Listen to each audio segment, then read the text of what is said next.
তার দুই সন্তানকে বাজারের মধ্যে পাঠাইল। সে বলতেছে যে তোমরা দুইজনে বাজার থেকে একটা সুই কিনে নিয়ে আসো। তখন দুই ভাই বাজারের মধ্যে হাসতে হাসতে গেল, কথা বলতে বলতে। সুই যখন কিনল তখন শয়তান তাদেরকে ধোঁকা দিল যে ওই সুইটা কে নিয়ে আসবে, কার হাতে সেই সুইটা থাকবে। এক ভাই আরেক ভাইকে বলতেছে তোমার কাছে সুইটা রাখো। সেই ভাই বলতেছে না, তোমার কাছে সুইটা রাখো। এরকম ভাবে তারা ঝগড়া করতেছে, কেউ সুই রাখতে রাজি না, কারণ সুইটা অনেক ওজনের নাকি না। শয়তান তাদেরকে ধোঁকা দিল। তখন পাড়ার একটা ব্যক্তি, ওই যে দুষ্ট একটা লোক, সে চিন্তা করলো কি ব্যাপার, আমারও তো একটা কলা গাছ তা নিতে পারতেছি না।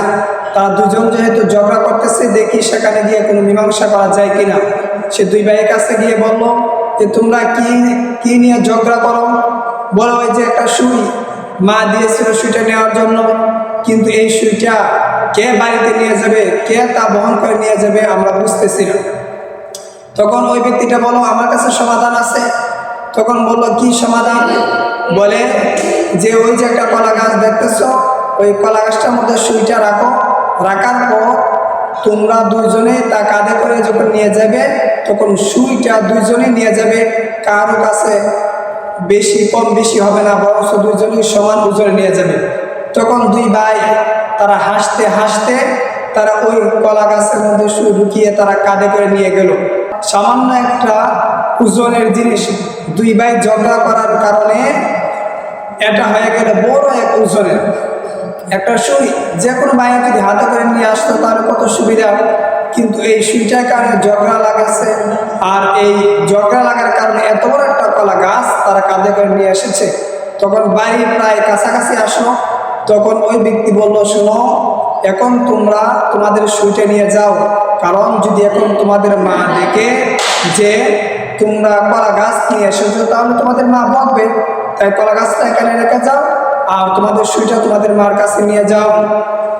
ওই কলা গাছটা এখানে রাখার পর ওই ব্যক্তি তার কলা গাছ যে কারণে সে কেটেছিল, তার যে দরকার ছিল ওই কাজে ব্যবহার করে ফেলছে।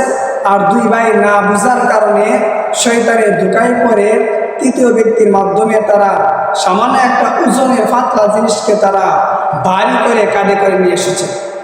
তাই যদি আপনার ভাই ভাই ঝগড়া লাগেন অথবা প্রতিবেশী ঝগড়া, রাষ্ট্রীয়ভাবে যদি ঝগড়া হয়, তাহলে তৃতীয় ব্যক্তিকে না এনে বরঞ্চ সেটা নিজেরা নিজেদের মধ্যে মীমাংসা করার চেষ্টা করেন, তাহলে দেখবেন এর মধ্যে বরকত রয়েছে।